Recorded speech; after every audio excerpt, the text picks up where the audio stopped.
Puppets are terrifying, especially when you have somebody who wants to turn everybody they meet into one. Hello everybody, I'm your INFP Gamer Guy, and welcome to today's episode where we're looking at Sandrone. Okay, character of the Italian puppet theater Modena Emilia, Sandrone's origins go back to Luigi's Campangalani's, who based him on the peasant world of his time at the end of the 18th century, still rather ignorant, but already not without some pretensions to wisdom, hence the awkwardness of the character, who held forth in a language full of solecisms, expressing opinions that bordered on paradox. So we're going to get a very paradoxical character with Sandrone. Interesting. What that looks like, I don't know, but expect a paradox with her. But containing truths that can corresponded to the expectations of the audience. No doubt this is why the mask. Stock character of Sandrone, who appeared independently of the commedia dell'arte, enjoyed ever greater success and was gradually taken up by numerous puppeteers.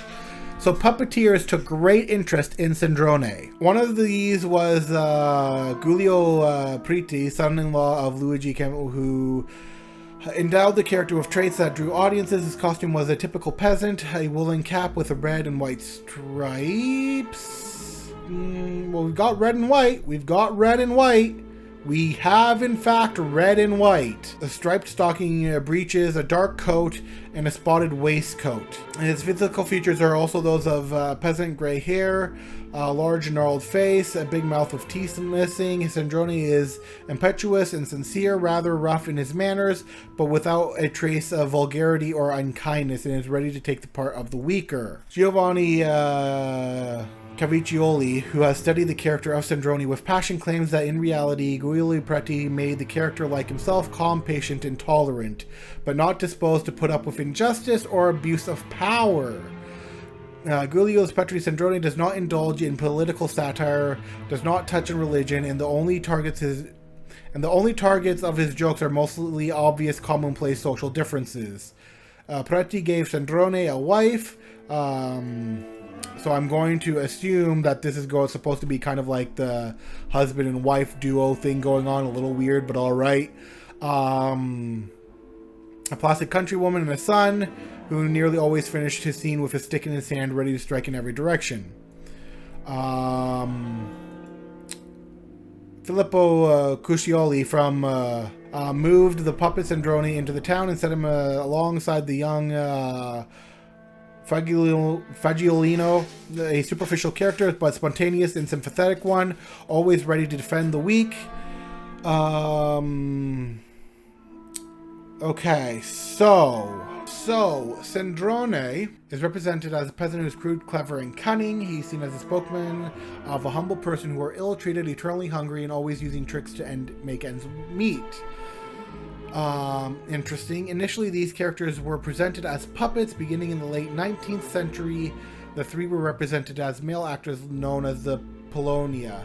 Dressed in a style of clothing popular around the 1700s, Sandrone sports a corduroy jacket, short corduroy pants, red and white cross-striped socks.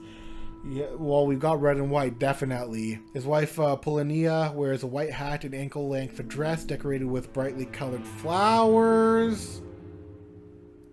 Are there flowers? Hold up. Are there flowers? Hold up. Are there flowers? Can't say. Maybe. Maybe there's flowers. Can't really say. Don't get that clear of a image. Sandrone is going to be very interesting. She is going to be a puppeteer, obviously, but because there isn't a lot of information, maybe she is eternally hungry for something.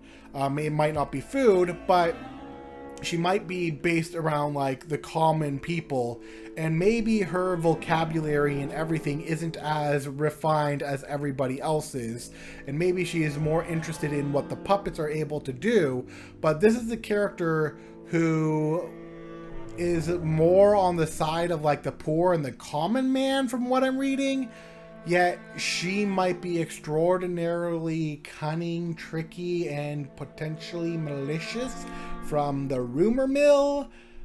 So I'm getting a mixed bag with her because unlike the other characters, Sandrone does not have a lot going for her. Just that she is a puppeteer and potentially might use the common people as puppets as a way of saving. Holy crap, that might be her delusion.